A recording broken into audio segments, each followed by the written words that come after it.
जय श्री राम। आप सभी का हमारे चैनल में हार्दिक स्वागत है।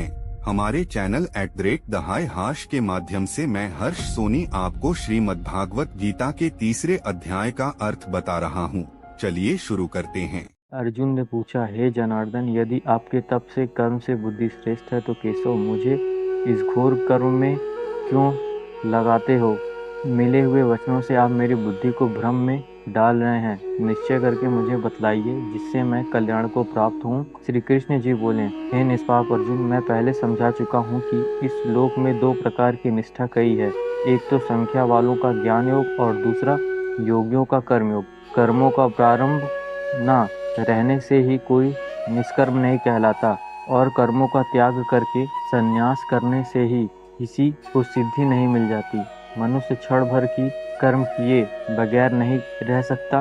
प्रकृति के गुण ही सब मनुष्यों को कुछ न कुछ कर्म करने में लगाते हैं। जो अज्ञानी कर्मेंद्रियों को रोककर आत्मचिंतन करने के बहाने विषयों की चिंता करता है वह पाखंडी मिथ्याचारी कहलाता है। हे अर्जुन, जो इंद्रियों को मन से दमन कर और विषयों में प्रवृत्त न होने देकर उनसे कार्य लेता है वह कर्मयोग का अभ्यास कहलाता है और श्रेष्ठ कहलाता है। अपने धर्म के अनुसार नियमित कर्म करो। बिना कर्म किए तुम्हारे शरीर का निर्वाह नहीं हो सकता। हे कौन्तेय, यज्ञ के निमित्त किए जाने वाले कर्मों को छोड़कर जितने कर्म हैं उनके करने से मनुष्य को बंधन होता है। अतएव तुम फल की त्याग कर यज्ञ के लिए कर्म करो। सृष्टि के आरंभ काल में ब्रह्मा जी ने यज्ञ सहित प्रजा को उत्पन्न कर प्रजा से कहा था कि यज्ञादि कर्म करके वृद्धि को प्राप्त होंगे। यही सब कर्म तुम्हारे निमित्त कामधेनु होवेंगे। इस यज्ञ से तुम देवताओं को संतुष्ट करते रहो और देवता भी तुमको संतुष्ट करेंगे। इस प्रकार परस्पर बर्ताव करते हुए तुम और देवता कल्याण को प्राप्त होवोगे। यज्ञ आदि कर्मों से प्रसन्न होकर देवता इच्छित सुख की सामग्रियां देंगे, परंतु उनके दिए हुए दान को जो बिना उनके भोग लगाए ग्रहण करता है वह चोर है। 5 महायज्ञ करके जो शेष बचा हुआ भोग ग्रहण करते हैं वे सब पापों से मुक्त हो जाते हैं और जो अपने निमित्त ही अन्न पकाते हैं वे पापी पुरुष पाप को ही भक्षण करते हैं। अन्न से प्राणियों की उत्पत्ति होती है। अन्न मेघ से उत्पन्न होता है। मेघ यज्ञ द्वारा जल बरसाता है और यज्ञ की उत्पत्ति कर्म से होती है। कर्म की उत्पत्ति ब्रह्मा से हुई है और ब्रह्मा अक्षर परमात्मा से। इस कारण सदा सब पदार्थों में रहने वाले जो ब्रह्मा है वह सब यज्ञों में प्रस्तुत है। हे पार्थ, इस प्रकार चलाए हुए कर्म के चक्र के अनुसार जो नहीं चलता है वह पापमय है। जो पुरुष आत्मा में ही रात रहता है, आत्मानंद अनुभव से तृप्त रहता है, उसे कुछ भी कार्य शेष नहीं।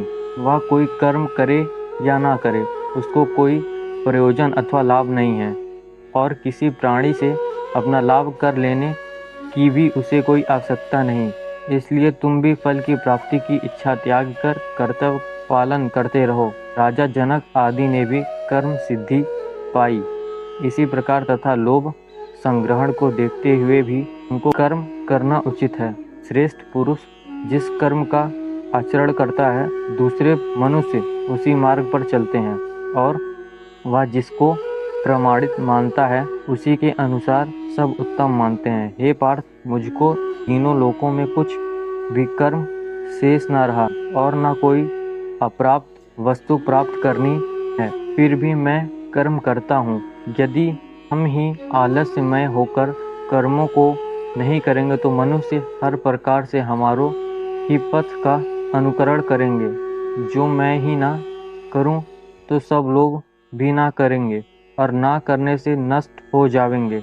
इससे मैं ही वर्ण संकरों के उत्पन्न करने का हेतु बनकर प्रजा को नष्ट करने वाला समझा जाऊंगा। जिस प्रकार अज्ञानी फल की इच्छा करके कर्म करता है वैसे ही फल का इच्छा ना करते हुए ज्ञानी को लोक शिक्षा की इच्छा करते हुए कर्म करना उचित है। कर्म में आसक्त अज्ञानियों की बुद्धि में ज्ञानी भेदभाव उत्पन्न न कर, परंतु आप स्वयं कर्म करता हुआ उससे भी प्रसन्नता पूर्वक कर्म करावें। हे अर्जुन, सब कर्म कृति के गुण से ही प्राप्त उत्पन्न होते हैं, परंतु जिनकी बुद्धि अहंकार से भ्रष्ट है, ऐसे मूर्ख लोग समझते हैं कि करता है, परंतु जो गुण और कर्म के विभाग को सच्चा तत्व जानता है, वह ज्ञानी पुरुष यह समझकर इससे सख्त नहीं होता कि गुणों का यह खेल आपस में हो रहा है। हे अर्जुन, ध्यात्म बुद्धि से सब कर्मों को तुम मुझपे अर्पण करके कर्म फल की आस छोड़कर संग्राम करो। जो पुरुष श्रद्धा पूर्वक मेरे वचनों पर दोष दृष्टि न करके मेरे इस मत के अनुसार आचरण करते हैं, वे लोग कर्म बंधन से निश्चय मुक्ति हो जाते हैं, और जो अज्ञानी इस मत पर दोष दृष्टि करते हुए इसको ग्रहण नहीं करते, वे संपूर्ण ज्ञान से रहित हैं। उनको नष्ट हुआ जानो। अपना कठिन धर्म से भी दूसरों के सहज धर्मों से हितकर होता है। धर्म में करना भी कल्याणकारक है, परंतु अन्य धर्म भयानक हैं। अर्जुन बोले, हे कृष्ण, पुरुष को पाप करने की इच्छा न होते हुए भी कौन उसे बलात्कार पाप के मार्ग पर प्रवृत्त करता है? श्री कृष्ण बोले, हे अर्जुन, रजोगुण से उत्पन्न होने वाला काम और क्रोध मनुष्य को पाप मार्ग में ले जाता है। इन्हें करके उत्पन्न इच्छा कभी तृप्त नहीं होती। ये महापापी और घोर शत्रु हैं। जैसे धुआं से अग्नि, धूल से दर्पण और झिल्ली से गर्भ का बालक ढका रहता है, उस प्रकार विषय की इच्छा से आत्मज्ञान ढका हुआ है। कुंती पुत्र, इस शत्रु काम को करके ज्ञानियों का ज्ञान बाधित हुआ है। इंद्रियां, मन और बुद्धि इस काम के आश्रय स्थान है। इसके सहारे विशेषा ज्ञान को आच्छादित करके जीव को मोहित कर लेती है। अतएव तुम सर्वप्रथम इंद्रियों को वश में करके ज्ञान और विज्ञान को नष्ट करने वाले काम को जीतो। कहते हैं कि इंद्रियां प्रबल हैं और इंद्रियों से भी प्रबल मन है। इस प्रकार जो बुद्धि से परे है, आत्मा को जानकर निश्चयात्मक बुद्धि द्वारा मन को निश्चल करके, हे महाबाहो, तुम उस दुर्धर शत्रु काम को जीत लो। यहीं पर तीसरा अध्याय समाप्त हुआ। हमें तीसरे अध्याय से यह शिक्षा मिलती है कि परिणाम की चिंता किए बिना हमें हमारा कर्तव्य करते रहना चाहिए। हमारी वीडियो के माध्यम से आप श्रीमद्भागवत गीता के तीसरे अध्याय का अर्थ समझ गए हैं, तो हमारी वीडियो को लाइक, कमेंट, शेयर और हमारी नई वीडियो के लिए हमारे चैनल @TheHighHarsh को सब्सक्राइब करें। धन्यवाद।